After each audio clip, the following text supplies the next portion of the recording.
Okay guys, confession time. Well, I think of myself as a pretty moral person. You know, I've studied ethics for a lot of my life. I once did something that was truly horrible. I ghosted someone. Now, things with this person had been going great. You know, we had a lot in common. They were really nice. And most importantly, she said it was cute that I was going bald on our first date. I see you. This ain't no, oh, I see you.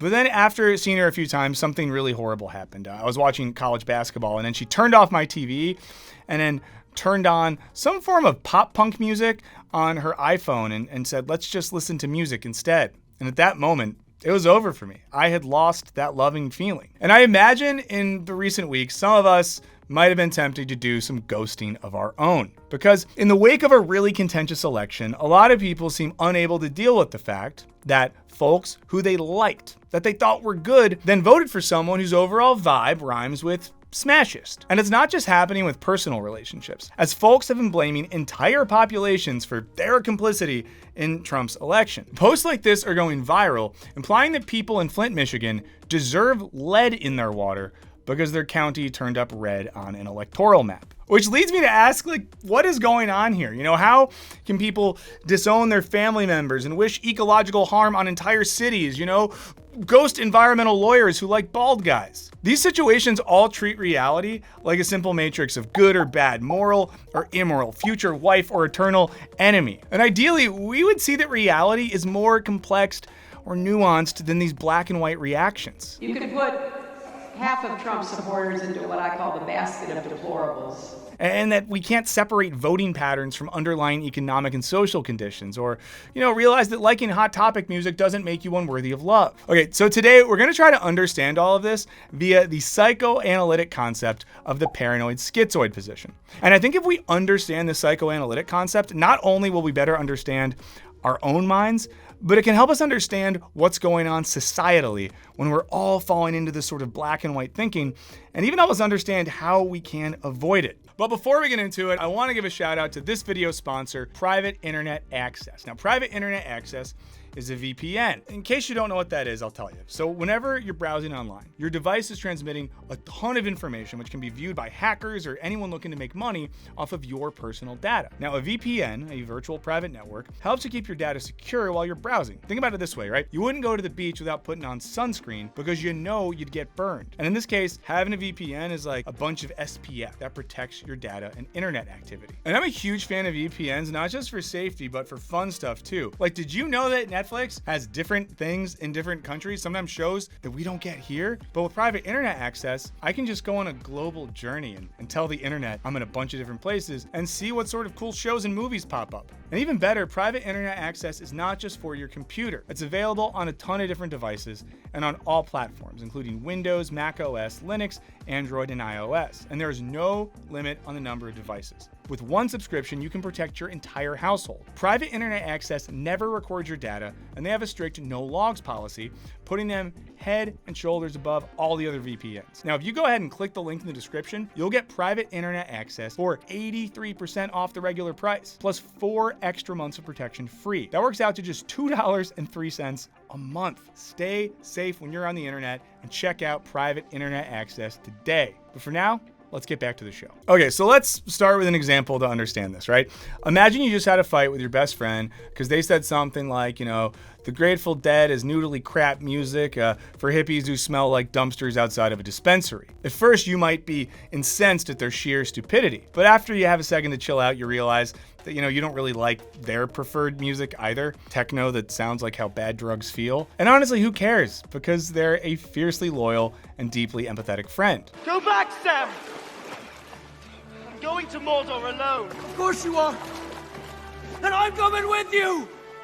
So, you know, if they don't want to listen to old Dead shows with you on road trips, who cares? They're still your friend. Congratulations! By going on that journey, you've just traveled through the paranoid-schizoid vortex and reached the depressive position. Who among us hasn't been in the depressive position recently? For me, it's sort of curled up like that, but still holding a bottle of beer. Now, these terms aren't really about schizophrenia or depression. They're how psychoanalyst Melanie Klein describes a process in human psychology, where we move from black and white ways of thinking to more integrated ways of thinking, one where two things can be true at once. Now, in the former, your initial anger and disgust towards your friend's ignorance about, jam bands could lead to dramatic conclusions. Be gone, vile man! Be gone from me! Like you deciding your friend is unworthy of your company. But in the depressive position, you're able to consider both yourself and your friend as separate, whole people who have mixes of both lovable and hateable qualities. One hateable quality I have is I hate sharing dishes at restaurants. When you go out to dinner and someone's like, ooh, do you want to get this? And I'll get that and we'll just share it. I'm like, no. Okay, so once you go through this, your focus turns to repairing the rupture and then deepening your love and understanding for your friend and potentially yourself. It's a process that helps us better access the depths of our own humanity. And incidentally, a process that's seeming increasingly rare, at least over here in the good old United States of America. He's a war hero because he was captured. I like people that weren't captured, okay? I hate to tell you. Now, we all experience the transition from paranoid-schizoid to depressive position, some more than others. But it's not like after you reach that depressive position, you're set for life. It's a cycle that repeats. We often return to the paranoid-schizoid position in response to threats or moments of stress. But if we stay there too long, it leads us to major black and white thinking, which doesn't really do much to honor anyone's complexity or the complexity of the world around us. So, how did Klein develop this theory in the first place? Well, in the early 20th century, she was working with young children, and she observed that to cope with the trauma of being born, as well as early confusing and painful experiences of existing in the world, children defend themselves via something called splitting. Shout out for anyone else who heard the phrase, the trauma of being born, and just stopped and was like, oh shit, man, that's some real stuff right there. Now, in this process, parts of themselves and others become perceived as either all good or all bad, because babies struggle to comprehend how someone could, have horrible taste in music and still be a good person. And this leads them to separate loving feelings from aggressive feelings. Aggression is just part of human nature. Basically, human beings have loving feelings and aggressive feelings. And this schizoid instinct encourages us to put a lot of effort into separating good from bad and love from hated. For example, babies experience hunger, but they don't really understand what hunger is or where that's coming from. All they know is that they're in pain and this sucks. But then you give them some milk and they feel better. So they associate the breast or the bottle with goodness. And now the world is fundamentally okay. But of course, babies also have really bad experiences, because a breast is not a vending machine and it might not instantly produce the milk necessary to cure their hunger. When this happens, it can terrify a baby, leading them to see the breast as cruel, terrible, and all bad for withholding. So basically when you think about it, babies are all kind of incels at a certain point. This rage might lead the baby to bite the breast, attacking it because they feel punished, or maybe it might make them just deny the milk as a way of rejecting their dependence on it. So there's kind of a psychological sleight of hand in which people manage to see aggression in other people, but not in themselves. That gets to what we call the paranoid-schizoid position. Now, as the baby grows, they ideally experience enough positivity and goodness to start to build a central core on which to begin to integrate the contrasting aspects of the self. And in psychoanalytic terms, this is called forming a good internal object. But if there haven't been enough good or loving experiences, then they'll continue to see everyone through the lens of extremes, potential sources of their persecution like the breast. They'll struggle to integrate their experiences into a whole. They'll experience everyone and everything is out to get them unless they get them first. I'm trying you. Now, there you have the paranoid piece. And when you put this all together, you get the paranoid-schizoid. Along this developmental trajectory, if the person builds that good internal object, they are likely to reach the depressive position. And I know that reaching a depressive position probably doesn't sound like a good thing, but this is actually the state where complexity and individuation prevail, where goodness and badness exist in everyone and everything, the self included.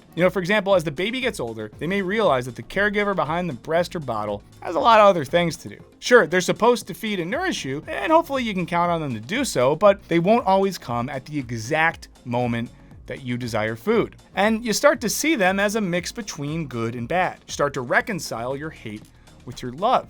You feel guilty for the times you bit them or refused them, and you seek to repair. You ponder your dependence. You face your annihilation anxiety and start to grow up and figure out ways to feed yourself and others. You learn to feel real love. Now, Klein is often cited as saying, love is not just admiration for strength, it is also tolerance for weakness, both in others and in the self. But again, it's not like anyone ever overcomes the paranoid-schizoid phase.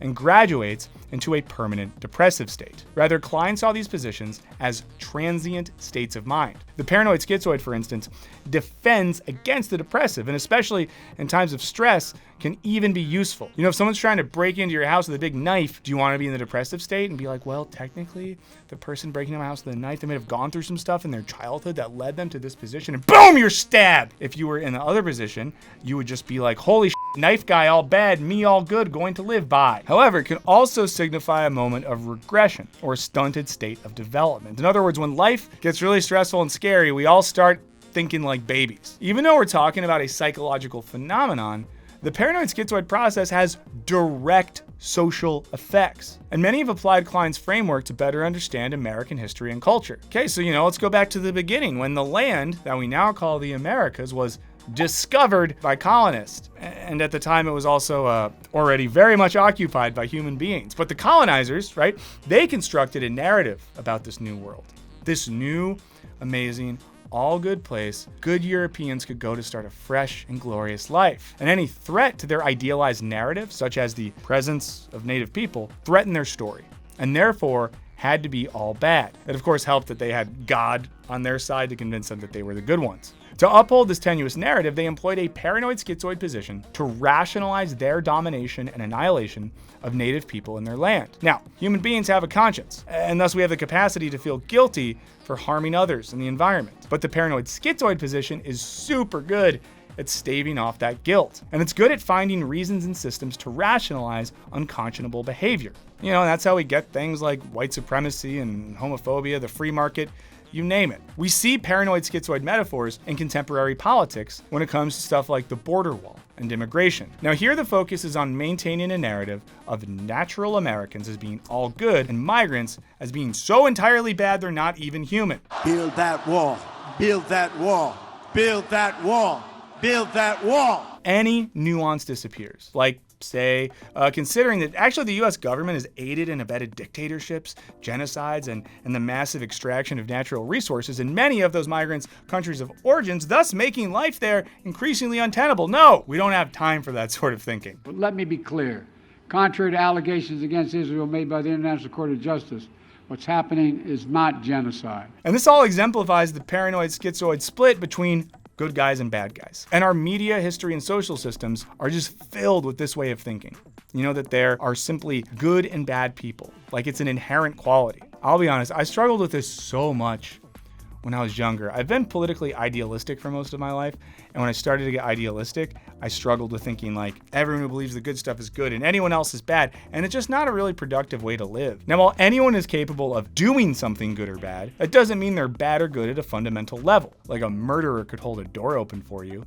That doesn't make them fundamentally good. Okay, so consider the carceral system. Imagine that someone gets charged with a crime, right? They steal a TV and they get sent to jail. A paranoid schizoid stance would immediately punish this person and color them as all bad, deserving of punishment. It doesn't consider outside influences, and in doing so, it defends against a depressive position, which would interrogate what conditions might have led someone to do a bad thing. So you were always like this. Now, a depressive position would look at the context that led the accused to this point, such as poverty. And this is how we start to justify extremes like the death penalty. By prioritizing punishment over empathy, self-reflection, and rehabilitation, people in power use paranoid schizoid thinking to justify the status quo. But there's no evidence. Yesterday, a video came out of a migrant 30 miles away eating a cat. Now, many historians have actually traced the death penalty back to lynchings and the enslavement of black people. And it's not a coincidence that the group brought here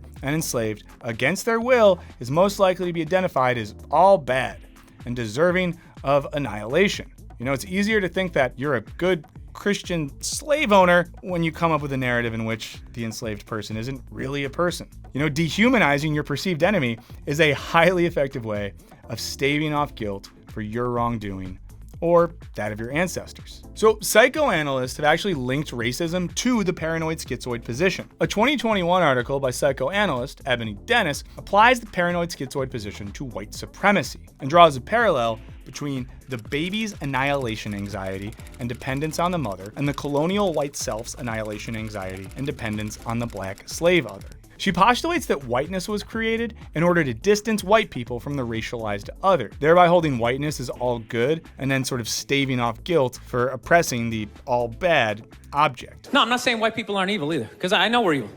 I got that evil in me.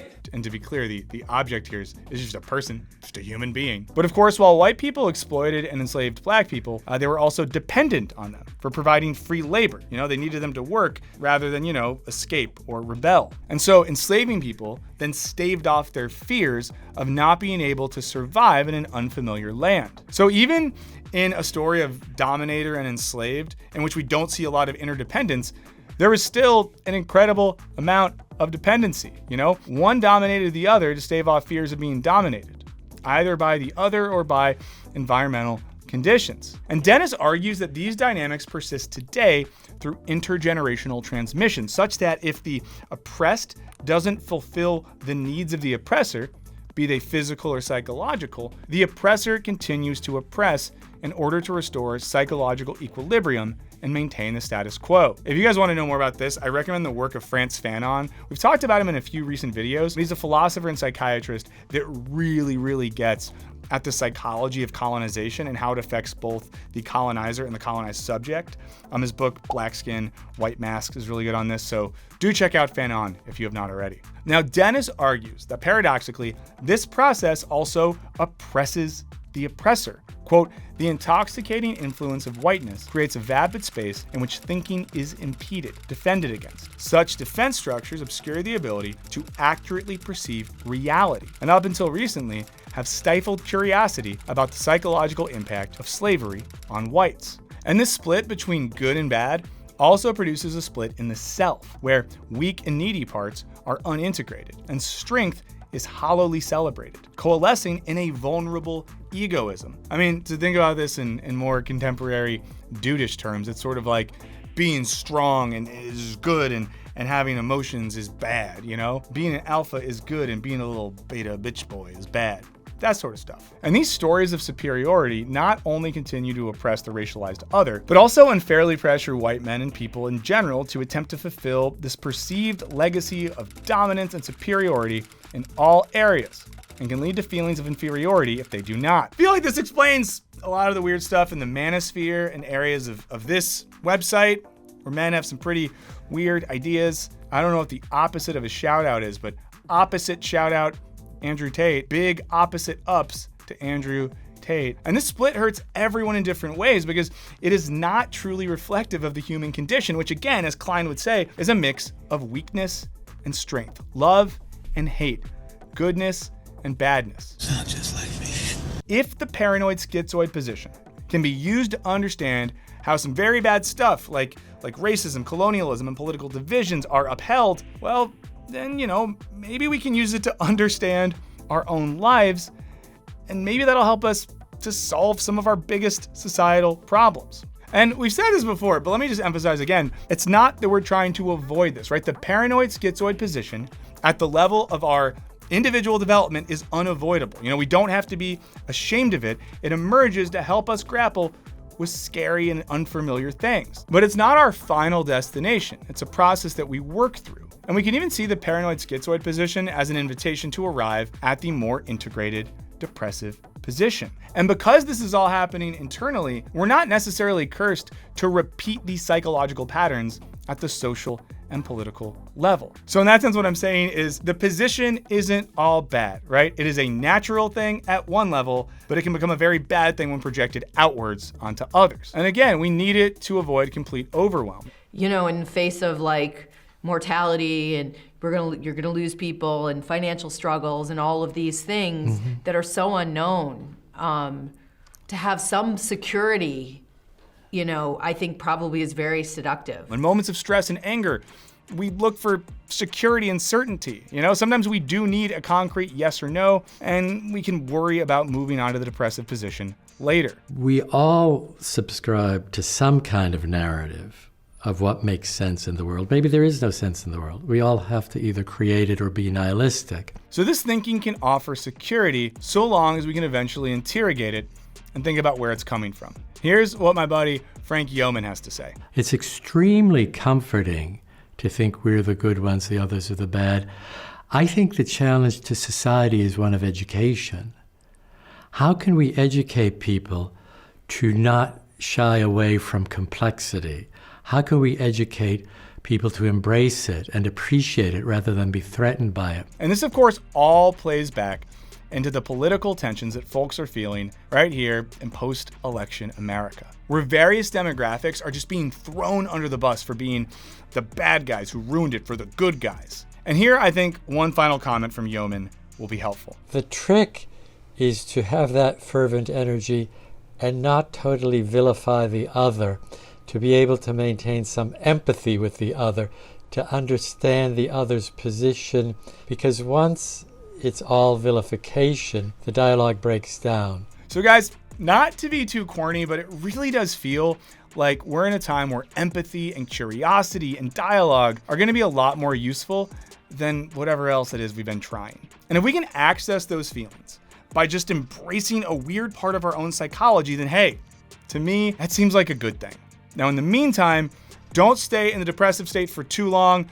And please let me know what you think in the comments, especially if you have stories about times that you ghosted or were ghosted. A special shout out to all of our patrons. Your support means a lot. There's a link in the description to check that out. Please subscribe and like and ring the bell if you have not already. It helps us out a ton. And in the meantime, remember that cursing an entire county of people to drink water that's poisoned with lead just because you don't like who a majority of them voted for makes you bad. All the way bad. Sorry, that's one exception to the rule.